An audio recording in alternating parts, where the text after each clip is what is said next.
Okay guys, welcome back to YouTube channel. So in this video we are going to understand the memory layout of C programming. So जब भी हम C programming करते हैं तो basically हम कुछ variable को डिफाइन करते हैं ना, और कुछ एरेज कुछ वेरिएबल्स को, फॉर एग्जांपल कैरेक्टर वेरिएबल है तो उसको कुछ ना कुछ हम, फॉर एग्जांपल हमें एक सेंटेंस लिखना है तो उसको कुछ ना कुछ हम स्पेस देते हैं for particular bits, right. For example मान लो कि हमने कुछ इस तरह डिफाइन किया, ओके, कैरेक्टर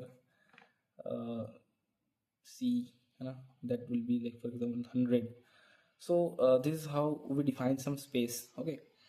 तो डायनामिक मेमोरी एलोकेशन के अंदर हम जो मैलॉक कैलॉक यूज़ करते हैं, so in this case dynamic memory allocation is use, और स्टैक एंड हीप यूज होता है, okay. So for example this is a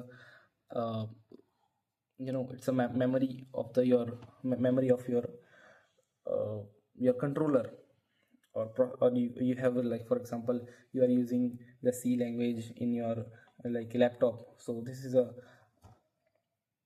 the memory, whole memory, okay.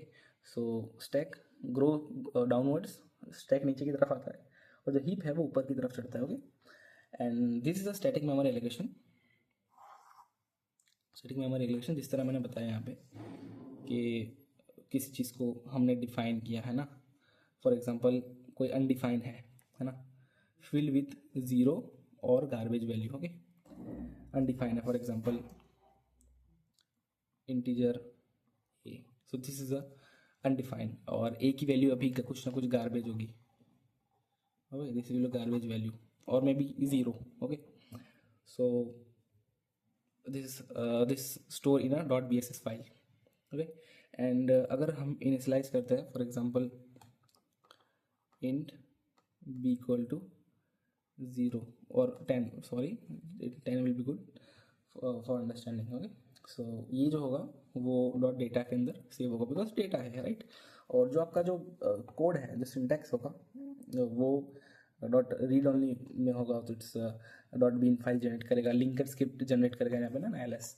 So this is how you have to understand that how the like जब आप code लिख रहे हैं तो कौन सी चीज़ इम्पॉर्टेंट है कि भाई जो वेरिएबल है उसको किस तरह डिफाइन करना है ना, क्या ध्यान में रख के डिफाइन करना है। तो इस वजह से हमें ये जो मेमोरी लेआउट ऑफ द सी है वो उसको ध्यान में रखना पड़ता है, राइट।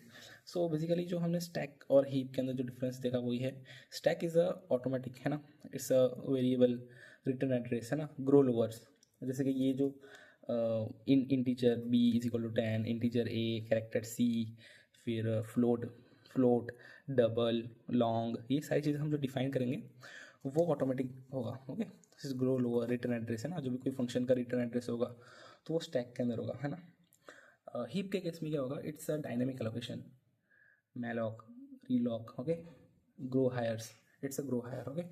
तो जो भी तुम्हारा मेमोरी स्पेस होगा वो कुछ, फॉर एग्जांपल ये तुम्हारा मेमोरी स्पेस है, ठीक है, दिस इज तुम्हारी या this is your memory space.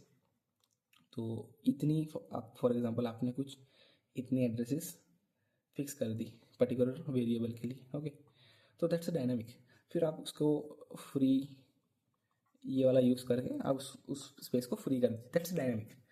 वो प्रोग्राम जब रन होगा उस केस के अंदर उस वक्त वो मेमोरी एलोकेट और लाइक रीएलोकेट कर सकता है, फिर फ्री कर सकता है, that's this is how the memory layout of the C, this is the basic thing, okay. You have to understand this कि स्टैक ऑटोमेटिक है, उसको हमें लाइक मैनुअली करने की ज़रूरत नहीं, और जो हम मैनुअली करते हैं डायनामिक मेमोरी एलोकेशन, जब प्रोग्राम रन होता है उस वक्त जो मेमोरी लाइक एलोकेट होती है और रीएलोकेट होती है, फ्री होती है, okay. So it's goes on a hip, और उसके अंदर हिप का लाइक इसको ये जो पार्ट है स्टैक एंड हिप, उसको हम बहुत अच्छे से समझेंगे इन केस जब हम डेटा स्ट्रक्चर के थ्रू जाएंगे, और जो डीएसए हम जब करेंगे सी लैंग्वेज के अंदर तब इस वाले सेक्शन को हम बहुत अच्छे से समझेंगे, okay. So of course I also mention the code, जो ये वाला जो पार्ट होगा वो रीड ऑनली होगा, okay, this is a read only, तो ये बिन फाइल मतलब बाइनरी फाइल जनरेट करेगा, it's a binary and this is a linker script, okay. So this is a linker script. So thank you so much, मिलते हैं next video के अंदर।